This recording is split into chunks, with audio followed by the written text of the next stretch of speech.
Saya akan mengkagumi Gus Dur dari segi fikih. Ketika Gus Dur dilengsarkan dari presiden, yang paling saya kenang dan para ulama seluruh Indonesia, mungkin seluruh dunia mengenang adalah keberhasilan Gus Dur mengelola konflik itu tidak pertumpahan darah. Satu prestasi yang insya Allah jadi amal beliau, semoga mendapat ridhonya Allah Subhanahu wa Ta'ala.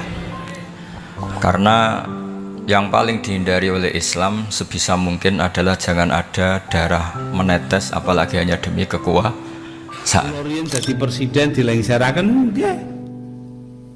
Lah kok purun 300.000 tiang ajeng pun tanda tangan ajeng mempertahankan kula nek perlu korban nyawa. Cuma kula mikir lah iya jabatan nek negara iki dhuwure apa sih presiden iku? Kok sampai harus meneteskan darah manusia Indonesia? Mbok betul perlu. Meneh-meneh lak terbukti dewi. Assalamualaikum warahmatullahi wabarakatuh. Alhamdulillahirabbil alamin wassalatu wassalamu ala asyrofil mursalin sayyidina Maulana Muhammadin wa ala alihi wa sahbihi asma'in nama ba'du. Ingkang sangat kula hormati Kiai Haji Dr. Insinyur Salahuddin sedanten keluarga Mbah Hasyim, sedanten Duriyah. Niki wonten putri, wonten bulik-bulik, wonten Gus Umar, wonten Bu Lili, wonten sedanten semua alumni, semua santri-santri yang kami cintai. Saya ini syukur sekali karena waktunya tinggal sebentar, jadi uji nyalinya juga sebentar. Saya akan ngomong sesuai spesialisasi saya, yaitu fikih.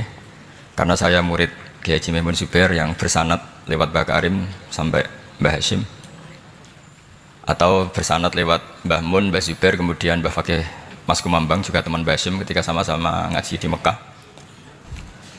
Saya akan mengkagumi Gus Dur dari segi fikih. Ketika Gus Dur dilengsarkan dari presiden, yang paling saya kenang dan para ulama seluruh Indonesia, mungkin seluruh dunia mengenang adalah keberhasilan Gus Dur mengelola konflik itu tidak pertumpahan darah. Itu satu prestasi yang insya Allah jadi amal beliau, semoga mendapat ridhonya Allah Subhanahu wa Ta'ala. Karena yang paling dihindari oleh Islam sebisa mungkin adalah jangan ada darah menetes, apalagi hanya demi kekuasaan. Sehingga Rasulullah SAW sampai berdamai ketika terjadi tarik ulur di Sulhul Hudaybiyah. Saat itu Suhail bin Amr memberi sekian poin yang mendikte Rasulullah, semuanya merugikan Rasulullah. Tapi tidak semuanya merugikan Rasulullah, tidak ada yang menguntungkan sama sekali. Tapi Rasulullah menuruti itu semua demi tidak pertumpahan darah. Padahal Suhail bin Amr zaman itu masih kafir. Sehingga menjadi fikih bahwa perdamaian itu harus kita jaga.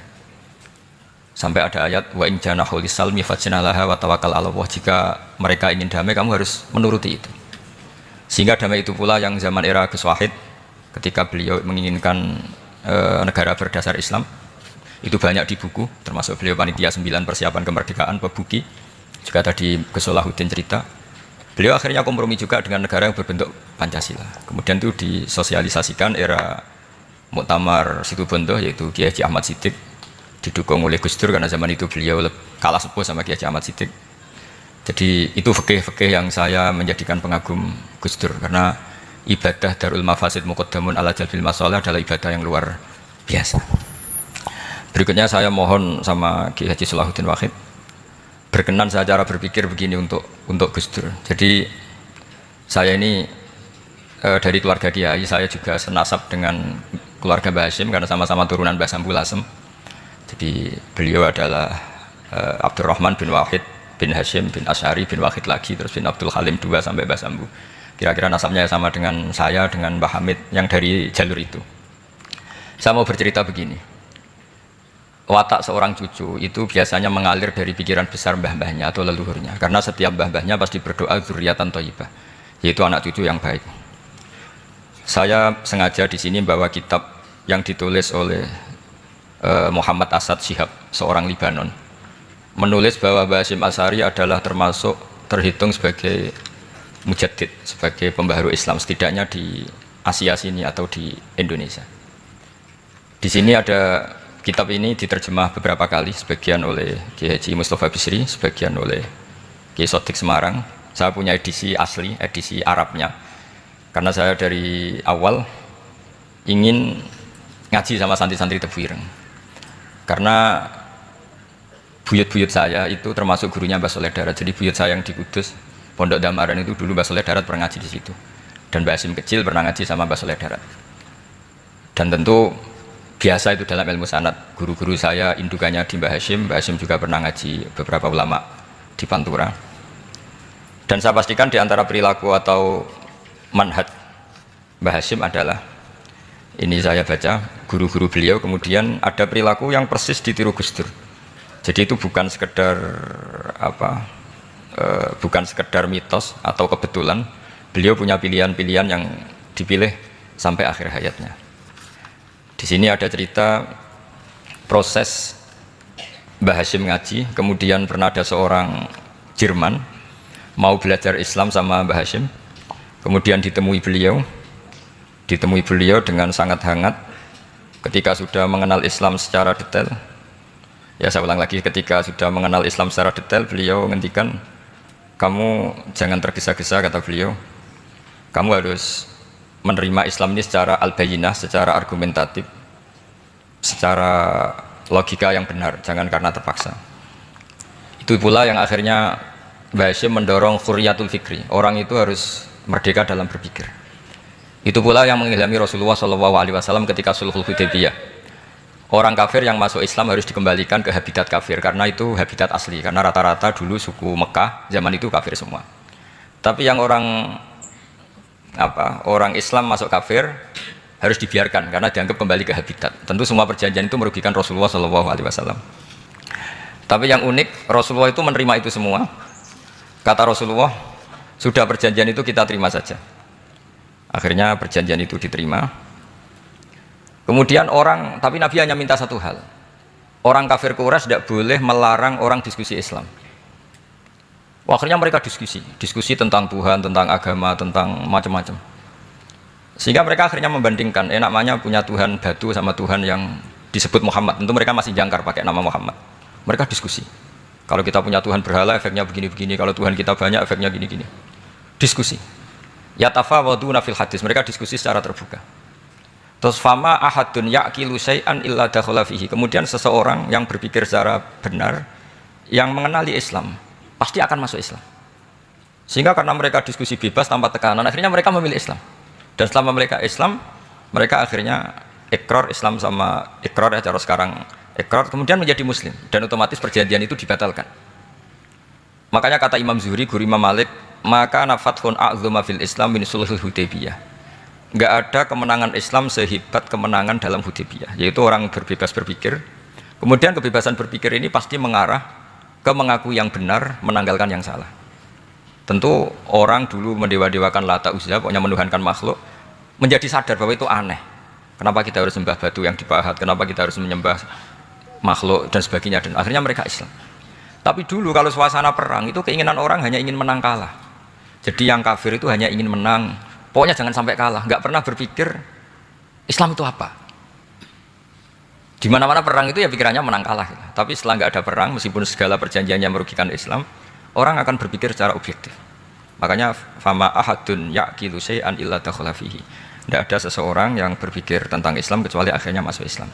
Sehingga itu disebut maka nafathun a'zama fil Islam min sulhul Hudaybiyah. Enggak ada futuhat yang sebesar sulhul Hudaybiyah. Ya, kitab ini namanya Wadi'ul Labinat Istiqlalil Indonesia. Mungkin santri Tebu Ireng mungkin lebih tahu ya, karena harusnya lebih tahu. Jadi kalau tahunya baru sekarang ya rada innalillahi wa inna ilaihi rajiun. Jadi saya tidak perlu bangga lebih tahu, karena memang seharusnya Anda lebih tahu. Kalau tidak ya keterlaluan. Yang namanya itu Wadi'ul Labinatil Istiqlal al-Indonesia. Ini saya baca, tapi ini demi Gus Dur, artinya bahwa pilihan-pilihan itu mulai ada zaman Mbah Hasyim Asy'ari. Saya baca satu-satu ya, mulai kredibilitas ilmu beliau, karena dalam Islam itu harus ada sanad. Saya pernah ditanya seorang ilmuwan, Pak Bahak, kenapa Islam itu harus ada sanad? Kita kan orang cerdas, kan bisa berpikir sendiri, ngapain nunggu pikirannya orang-orang gitu. Terus saya bilang, agama itu agamanya Allah dan Rasul. Kalau pikiran kamu namanya agama kamu, bukan pikiran agama, kata saya. Kalau kamu punya pikiran, yang namanya pikiran kamu, tidak agama. Kalau agama itu harus bersanad. Jadi pikirannya Mbah Hasyim sama dengan pikirannya Mbah Mahfud pikirannya sama dengan Said Abi Bakar Sato, Said Abi Bakar Sato sama dengan Sayyid Zaini dahlan dan seterusnya sampai logika itu sampai Rasulullah Shallallahu Alaihi Wasallam. Saya beri sekian contoh. Pikiran yang kita ciptakan bisa salah, misalnya begini. Dulu misalnya Nabi pernah bersabda, al-qatil wal maqtul finnar, pembunuh yang dibunuh sama-sama neraka. Jadi idal taqal muslimani bisayfihima fal qatil wal maqtul finnar. Jika dua orang muslim bertemu sama-sama bawa pedang, maka yang bunuh maupun yang dibunuh itu sama-sama masuk neraka. Makanya kita harus syukur sekali Indonesia itu paling menghindari membunuh, karena kalau sesama muslim membunuh itu ancamannya berat, sama-sama masuk neraka. Bukan sekedar diboyong dari pondok Tebu Ireng, itu neraka gitu. Kalau dibayang pondok gampang, nanti pondok lain gampang. Terus logika sahabat begini, hadza al-qatil fama balul maqtul. Oke ya Rasulullah, kalau al-qatil masuk neraka namanya pembunuh, oke kita terima. Tapi fama balul maqtul, lalu dosanya yang terbunuh itu apa? Wong dia korban kok dia dibunuh? Apa jawabannya Rasulullah Shallallahu Alaihi Wasallam? Jawabannya innahu kana harison ala qatli sahibi. Sebetulnya dia juga mentalnya pembunuh, cuma nasibnya terbunuh. Jadi seperti misalnya sampean hasut saya, itu nggak perlu disakeni. Sebenarnya sampean yang inginnya ya menggusur saya, cuma nasibnya tergusur gitu. Makanya kalau ada orang rebutan pacar kok kalah itu udah usah disakeni. Sebenarnya mentalnya dia perebut gitu. Cuma nasibnya kalah gitu loh. Jadi apa ya? Ya tadi. Ya ini penting ya, penting sekali. Jadi sebetulnya ketika duel itu semuanya kan mentalnya pembunuh. Maka dia nasib saja sebagai maktul, tapi mentalnya pembunuh. Karena dia mentalnya, niatnya, komitmennya pembunuh, maka dia sama-sama di neraka. Maktul itu fakta, faktanya terbunuh, tapi mentalnya pembunuh. Sehingga hukumannya sebagai pembunuh. Sama kalau sampean berebut itu mentalnya ya perebut. Cuma nasibnya kalah atau terebut. Itu soal nasib. Ini saya baca dulu ya guru-guru Mbah Hasyim supaya clear. Selama ini yang dikenalkan beliau ngaji sama saya Mahfud, saya Khotib Minangkabau. Ini di kitab ini. Saya baca sesuai harokat yang ada di kitab ini. Nanti kalau sampai tidak cocok karena beda madhab, ya nggak apa-apa asal pinter saja. Karena baca kitab itu unik. Kadang-kadang satu guru sama guru yang lain itu beda-beda. Dan biasanya guru itu nggak mau kalah. Mbah Mun tuh sering cerita, ada kiai maknani wati ini lan wit alu. Itu muridnya gerutu karena pernah mondok itu kok nggak gitu. Pak guru, di kitab saya maknanya itu pohon elu. Lah iya cung wit lo kena gua alu kata gurunya karena gurunya gak mau kalah itu. Ada yang guru itu salah baca wal jarodin lan lawang. Muridnya gak terima. Pak ya saya pernah ngaji itu maknanya walang. Lah iya walang sing ning lawang cung. Itu memang kasus makna-makna di Jawa itu banyak itu. Karena awalnya memang wis rodok bodoni. Kenapa saya bilang bodoni? Yang bilang Mbah Mun makna Jawa ono bodoni nih. Karena watin itu kan gak ada di Indonesia. Tapi kiai itu malu kalau gak iso maknani. Akhirnya watini wet elu. Tanyakan orang pakar ahli Jawa, ya tidak tahu lo itu apa. Pokoknya butuh kiai itu ada lafaz ya ada maknanya. Padahal jenis itu nggak ada di Indonesia. Seperti haudat itu maknanya di Jawa sekedup. Sekedup itu rumah kecil yang ada di unta zaman dulu. Di Jawa ada enggak? Tidak ada. Kalau kamu tanya orang Jawa ini apa namanya? Namanya ya rumah kecil di atas unta. Tapi kiai Jawa dulu punya makna namanya apa? Sekedup. Jadi kiai Jawa itu luar biasa improvisasinya. Ya rodok bodoh nih gitu. Lah yang sering bodoni itu bab halal haram, tapi bodoni apik. Yang tidak semua bodoni itu buruk, kadang wajib. Betul ya? Ini sama tergesola. Ini karena keahlian fikih saya juga barokahnya Mbah Hasyim Asy'ari supaya beliau senang.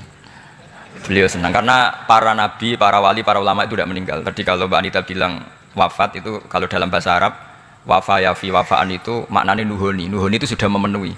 Jadi sebenarnya memang nggak pernah ada orang mati itu. Jadi kita punya jatah umur, jatah rezeki sudah terpenuhi semua. Namanya wafat. Dari kata wafa yafi wafaan, sesuatunya sudah penuh maka diambil. Kalau roh sendiri nggak pernah meninggal ya, roh sendiri kalau Mbak Anita bilang kita memperingati kehidupan Gus Dur ya memang hidup, karena tadi nggak ada siapapun bilang orang itu mati. Orang mati itu adalah jasad, rohnya diambil dari jasad. Lah roh sendiri ini nggak pernah berstatus mati, karena makanya orang Jawa semua sepakat wong mati ku piye, sing nyawane dijabut, jasadnya mati, nyawanya diambil, kemudian nyawa ini yang mengalami dapat nikmat maupun dapat azab.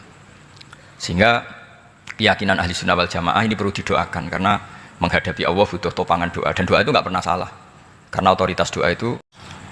Terus ini cerita akhirnya orang ini sampai masuk Islam. Ketika masuk Islam, di antara pesannya Mbah Hasyim, saya ulang lagi, di antara pesannya siapa? Mbah Hasyim itu beliau bilang kamu harus dipikir-pikir lagi katanya.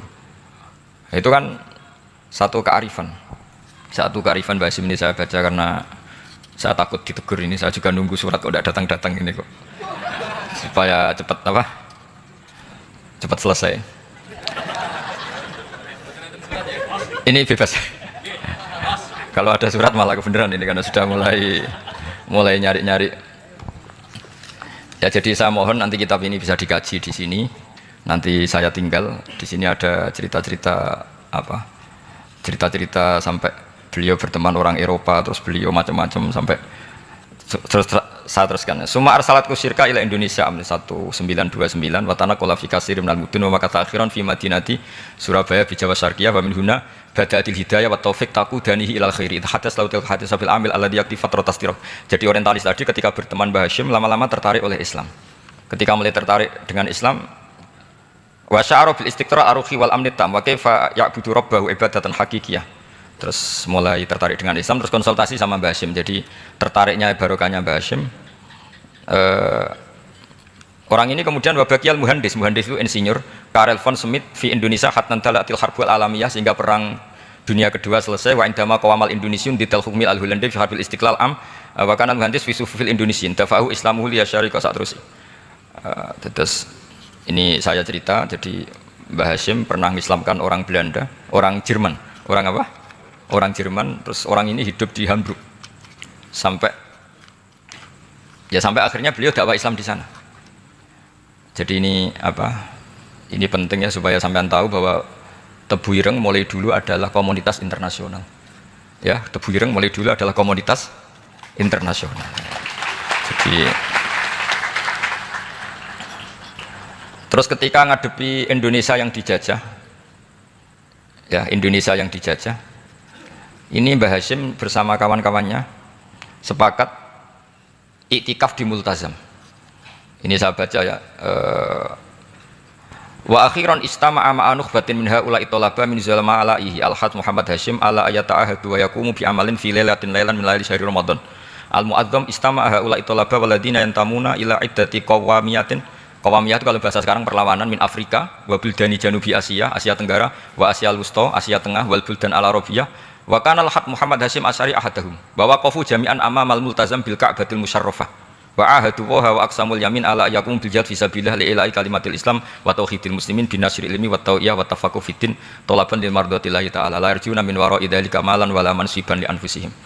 Jadi sebelum beliau pulang ke Indonesia, itu komunitas Asia Tengah, Asia Dekat, Asia Jauh, semuanya dijajah karena Mesir dijajah Prancis, yang Burma dijajah ini, yang Indonesia dijajah ini, semuanya berdoa di Multazam. Intinya Mbah Hashim itu patriotik betul.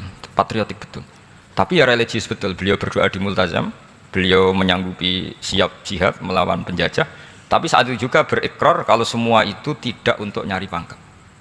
Makanya saya yakin Gus Dur adalah orang saat jabat presiden karena supaya Indonesia tidak chaos. Buktinya apa? Ketika beliau dilengsarkan ya santai saja. Wong ngajine wa mal hayatud dunya illa mataul ghurur. Jadi ya santai saja itu. Enggak jadi masalah. Terus kitab ini menerangkan, ini saya baca ya. Li khidmatid duwal alladziina laha musta'maratun. Musta'marat itu dijajah mislu Holanda wa Inggris wa Rusia wa Pernisia wa fi hadzal amri bidzat ara ana 'alal muslimin wal mas'ulin khususan. Ini intinya ulama-ulama yang dari timur jauh kemudian sowan ke Mbah Hashim minta fatwa karena negara-negara mereka juga dijajah. Jadi dulu orang dari Jerman, dari mana-mana belajar Islam juga sama Mbah Hashim. Yang negara-negara Asia Timur, Asia Dekat itu juga kalau konsultasi kemerdekaan juga sama siapa? Mbah Hashim. Jadi uniknya kitab ini ditulis oleh orang Libanon. Jadi orang Libanon itu saking penasarannya sama Mbah Hashim Asy'ari itu datang ke sini. Ya datang ke sini untuk belajar sama Mbah Hashim. Dan di antara belajar itu kemudian sampai sini ternyata tamu-tamunya Mbah Hashim dari berbagai negara. Mulai yang konsultasi cara memerdekakan negaranya karena mengalami dijajah, sampai cara belajar Islam yang benar. Termasuk tadi yang Karel von Schmidt tadi yang masuk Islam karena konsultasi sama Mbah Hashim. Padahal dia orang Jerman. Terus di antara kelebihannya Mbah Hashim, ini juga ditiru Gus Dur. Wal haju Muhammad Hashim la yajidu kharojan ayuna kisau sami' wal mukhatab. Bal yurahibu bidzalik. Mbah Hashim orang yang enggak tersinggung ketika pendapatnya ditentang atau digugat oleh lawan bicaranya. Beliau santai, tidak terus ya tidak berontak, ya santai aja. Enggak terus angger dibantah, bantah kiai kualat, enggak, itu enggak ada sanadnya. Nah ini saya pastikan ya bahwa kehebatan Gus Dur itu kita enggak lepas dari barokahnya siapa? Mbah Hashim. sekaliber Rasulullah Shallallahu Alaihi Wasallam sebagai Sayyidul Khalqi, Sayyidul Anbiya al Mursalin, beliau yang ngakui ana da'watu Ibrahim wa bisyaratu Isa. Aku hebat ngene iku barokah dungane Nabi siapa? Ibrahim. Maka ini sesuatu yang saya tekuni, jadi enggak salah kalau bicarakan Gus Dur ya harus bicarakan Mbah Hasyim. Sama bicarakan Nabi Muhammad Shallallahu Alaihi Wasallam juga harus membicarakan Jadduhul A'la yaitu Ibrahim alaihissalam. Jadi ini kitab bisa dipakai atau digasap ya nggak apa-apa. Artinya gini, gasap itu kalau saya ada ridho jadinya gasap, kalau ridho ya jadinya boleh. Dan menjadi gasap kalau nggak dipelajari. Ya, jadi kalau enggak terus tinggo jimat itu kita Gus Bah sakti, wah ya repot makanya ini. Nah kalau dipakai itu gasap. Tapi kalau nanti didiskusikan sama teman-teman, kemudian menjadi baik, menjadi luar biasa, saya ikut ngamal. Terus saya ulang lagi, saya teruskan. Ittisolatuhu. Ittisolatu itu komoditas beliau. Lahu ittisolatun wasi'atun wa mukatabatun ma'a katsirin min zu'ama'il alam al-islami fi dzalikal ahdi. Bianhum Asy Abdul Aziz As-Salibi wa Sayyid Diyauddin wa Syairozi. Adwil Injil terus. Beliau punya perkawanan besar di komunitas internasional, termasuk Syekh Muhammad Abdul Karim Al-Khattabi wa Sayyid Alawi bin Thahir Al-Haddad, Mufti Sultanati Johor. Ya, beliau berkawan dekat sama muftinya kerajaan Johor, wa Muhammad Ali wa Syaukat Ali bil Hindi, wa Muhammad Ali Jana Muhammad Iqbal. Muhammad Iqbal yang terkenal di India itu, wa Sayyid Hibaduddin Asy-Syahrastani, wa Wazirul Ma'arif Al-Iraqiyah. Beliau berteman sama PM Irak. Jadi kalau Gus Dur dari Mesir belajar di Irak, ternyata dulu mbahnya teman akrabnya Perdana Menteri apa? Irak. Terus banyak waroisu Majlis Tamyiz wa Sayyid Al-Alama Muhammad bin Aqil wa Sayyid Muhammad Jadul Maula wa Sayyid Muhammad Surur saat terusnya itu. Jadi ini nanti saya tinggal termasuk catatan-catatan ini, saya mohon ridho dari Gus Solah dari supaya santri-santri sini belajar Mbah Hasyim lebih serius supaya gampang. Kenapa saya katakan harus seperti ini? Dulu Nabi Ibrahim itu diantara anak cucunya itu secara lahir ada yang tidak soleh. Karena anak cucu itu punya otoritas sehingga anak cucu ini yang menstatuskan Nabi Ibrahim. Sampai Allah sendiri yang meluruskan pengklaiman itu, yaitu ada ayat maka anak Ibrahimu Yahudiyah wala Nasranian, karena ada orang yang bernama Yahuda bin Yakub bin Ishak bin Ibrahim. Karena Yahuda punya pola tertentu dalam beragama, terus seakan-akan mbah-mbahnya paling ya begitu. Akhirnya Ibrahim pernah disetatuskan sebagai Yahudi. Sampai Allah sendiri yang ngintikan maka anak Ibrahimu Yahudiyah wala Nasranian. Sampai datang Rasulullah SAW yang memaklumatkan saya juga cucu Ibrahim orisinil. Dan saya pastikan Ibrahim itu bukan Yahudi tapi bapak tauhid. Semenjak itu Ibrahim dipulihkan namanya, bukan Yahudi tapi bapak tauhid. Yaitu diistilahkan Nabi millata abikum Ibrahim, semua tauhid adalah nginduk kepada Nabi siapa? Ibrahim. Nah saya ingin santri-santri Tebu Ireng misalnya nanti suatu saat jadi komunitas internasional, jadi orang keren komunitas internasional, itu bukan karena ingin gaya-gayanan terkenal, tapi ingin niru Mbah Hasyim bahwa itu awal dakwah Anda fil alam. Semua alam ini tentu butuh tauhid, butuh kebenaran, bukan gagah-gagahan sebagai orang populer. Terus persahabatan yang luas, misalnya Anda khusyuk terus kuper, wah ratau kancanan wong ngapain jadi wali gini terus kuper. Mungkin Anda tidak akan jadi wali karena sanatnya Mbah Hasyim itu perkenalannya luas. Sementara kamu milih kuper, gak pernah berteman orang, tapi sanatnya sampai Mbah Hasyim itu membingungkan sanat itu. Wong Mbah Hasyim tidak gitu kok kamu nyanatkan begitu. Jadi kalau santri Tebu Ireng mulai sampai neng kamar, terus ngobong dupo, terus memperkenalkan diri jadi wali. Gitu. Nanti tonggo kamu ngira itu produk Mbah Hasyim, karena kamu santrinya. Kan dianggap cerminan gurunya sampai Mbah Hasyim. Nah kalau ada yang teman-teman gitu harus dimaklumatkan itu sanat mungkotek. Bahwa sanat itu tidak benar. Ini kapan ini ditegur, ini saya sudah mulai menunggu. karena ya repot ini kalau kelamaan ini nanti itu. Terus ini khazanahnya Mbah Hasyim. Khazanah itu ya perpustakaan kalau sekarang. Maktabatuhu. Tu'addu maktabatul khat Muhammad Hasyim Asy'ari min aghnal maktabat likhtiwaiha ala anfasil kutub. Jadi ini kadang harokatnya ya beda dengan bacaan saya, sama nanut bacaan saya saja. Di sini ditulis anfusil kutub. Kalau saya baca anfasil kutub karena maknanya kitab terbaik. Kalau kitab terbaik bacanya bukan anfus tapi apa? Anfas. Ya nanti kamu debat sendirilah sama teman-teman ini bacanya apa. Karena ini kadang harokatan. Kalau kadang harokatan repot. Abe bantah itu kadang sungkan mbek sing aran, orang bantah kadang beda. Lah supaya selamat iki ora saleh mualif khotote sing goblok biasanya gitu korban. Biasanya gitu kalau untuk menyelamatkan kiai itu ini yang ngetik yang salah. Padahal kadang kiai ini barang ya rontok salah tapi ya sembol. Daripada suudzon sama kiai kan mendingan sama pengurus. Ya gitu ya sepakat ya. Jadi ya sudah terus. Ya saya baca. Tu'addu maktabatul khat Muhammad Hasyim Asy'ari min aghnal maktabat likhtiwaiha ala anfasil kutub al-ilmiyah al-islamiyah. Jadi kalau tadi yang diceritakan para kawan-kawan Gus Dur suka baca, itu Mbah Hasyim itu kitabnya banyak sekali dan semuanya kitab terbaik. Min matbu'atin, baik yang dicetak, wa maktutatin, baik yang masih tulisan tangan. Athariyatin qadimah, baik kitab-kitab yang sudah hampir punah karena saking lamanya. Wa tadummu hadil maktabah jullal kutub al-mu'allafah wal lughat al-arabiyyah wal indonesia wal jawiyah wal malaysia wa ba'dal lughat al-ajnabiyyah al-ukhra. Jadi zaman Mbah Hasyim itu perpustakaannya sudah ada bahasa Indonesia, bahasa Jawa, bahasa Malaysia, bahasa Inggris. Itu yang nulis orang Libanon. Sampai santrinya Mbah Hasyim tidak tahu innalillahi wa inna ilaihi rajiun. Maka ini yang kepertobatan ya saya. Jadi ini saya biasa guyon, kecuali ini guyon sama santri, saya tidak midatoni kiai, jadi ini guyon sama santri. Semoga guyonan ini manfaat. Wassalamualaikum warahmatullahi wabarakatuh.